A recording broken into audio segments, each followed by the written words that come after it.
Thank you very much, and thank you for having me to talk about this subject. It's a subject I live every day and know very well. So I wanted to sort of just start out by asking you all a couple of questions.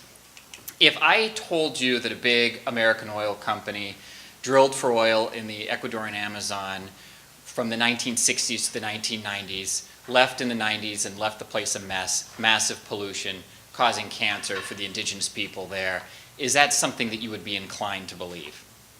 Probably. And if I told you that that indigenous population was trying to hold that company accountable by suing them to get them to clean up that pollution, to get them to take care of those health effects, but the oil company was refusing to pay, is that something you'd also be inclined to believe? If I told you that that oil company was actually the victim here, and that they were the victim of massive fraud, is that something you would be inclined to believe? Well, that's the situation that Chevron found itself in. In 2003, there was a lawsuit filed against the company, multi-billion-dollar lawsuit filed against the company by a group of indigenous, Ecuadorian indigenous folks that live in the Amazon, claiming that the company was responsible for massive pollution, cancer deaths, a whole host of things. And they were suing the company to try and get the company to clean it up. Obviously, this is a subject and accusations that any company would take seriously, which Chevron did, and we sent teams of scientists, anthropologists, epidemiologists, anyone you can think of, down to perform tests and to really determine if there was liability. And what was determined was that there was actually no evidence at all to support those accusations. And in fact, eventually it turned out that the lawyers behind the lawsuit were fabricating evidence and were actually committing fraud, much of it caught on film in a documentary. And so we knew that the facts were on our side. However, for a variety of reasons, as you guys probably, if you work for a corporation, know, probably your legal department, and also some of our internal research said, don't say anything about it. You know, we lose if we try to challenge these indigenous people, and it is big, bad American oil versus these people, so don't say anything. The impact of that was the other side got to define the narrative. We knew the facts were on our side, but we didn't say anything, and we allowed the other side to start spreading lies about our company. The tipping point for us was when the lawyers behind the lawsuit won the Goldman Environmental Prize, also the CNN Heroes Award, and it was a wake-up call for us to say it's not just a matter of winning in a court of law, we also need to compete in the court of public opinion. And as we started to go in and started to engage some of these reporters, they were extremely skeptical of us, just like you guys were as I laid out those scenarios. It's a very easy template to report on. It's a very easy template to believe. And so the onus was on us to have to prove our innocence and have to prove that we didn't commit those allegations that they were making. So we had a very, very skeptical media. And so we employed what I called tonight's discussion the 5 key lessons. We employed 5 key lessons that I thought I could report out to you that may be useful to you. Most of these things will seem pretty intuitive, but you would be surprised. The first, of course, is just engagement alone. Dave talked about it in engaging with the filmmaker. You can't complain about a story, a negative news story that's written about you, if you don't engage with the reporter. Not only did we engage with the media, we engaged with our critics, our skeptics, our cynics, the accusers, everybody. We knew the facts were on our side, and we felt that if we could just talk to people, show them the facts, that it would start changing that narrative. And also influence and inform some reporting as well.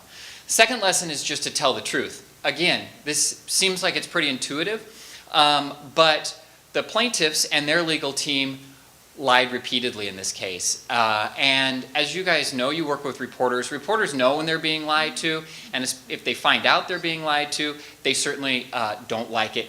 And then it starts to create the scenario where the onus was on them to start having to prove the claims they were making against us. So if you are continually telling the truth, which we did, we continue to this day, you build your credibility and you start to be seen as a resource for not only reporters but third parties. and other entities as you're trying to get your story out.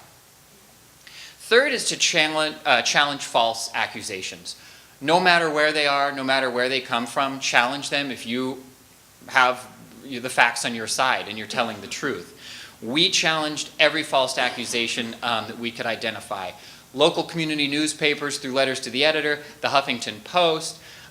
This 60 Minutes screen grab, we found out 60 Minutes was going to be doing this story. They followed the plaintiffs around for weeks down in Ecuador, and then when we engaged with them and said, well, we'd like to sit down with you and we'd like to take you down there and show you that it's not the case, they didn't want to engage with us. How many corporations do you know that are willing to just open the kimono to 60 Minutes?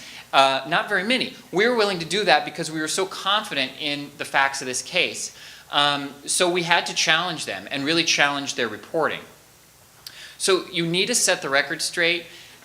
Nowadays with social media, the internet, things live forever. So you need to go put that marker out there to set the record straight. Fourth is to show and not just tell.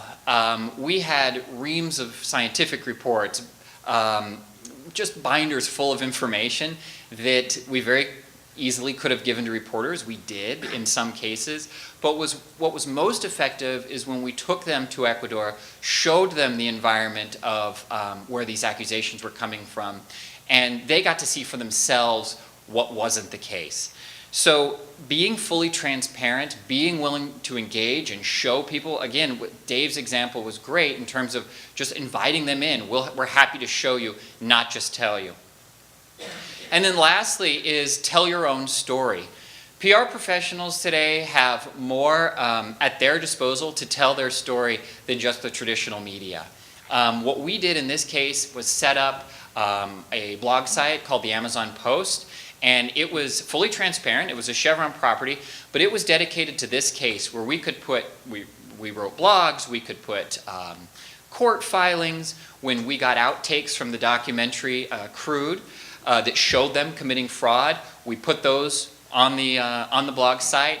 And interestingly, after we did those things, that's when a lot of the media picked them up. So there are opportunities to tell your own story. You don't need to just wait for a traditional media story to come out. And then through your social media channels, you can amplify the things that you're putting out and your own created content. So the end result of all that, and that was several years worth of work. It also culminated with significant legal victories on our side. But what it did was turn those skeptics, those reporters who were extremely skeptical of us, and certainly didn't make them advocates for Chevron, but it made them advocates for the truth.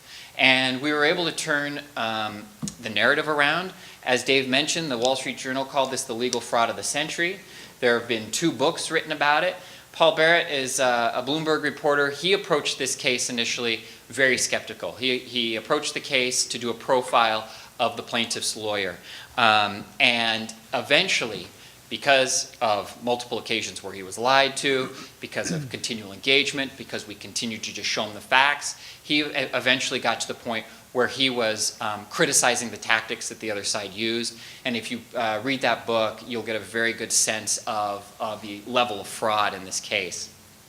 So the culmination of the efforts was we exposed the lawsuit for what it was.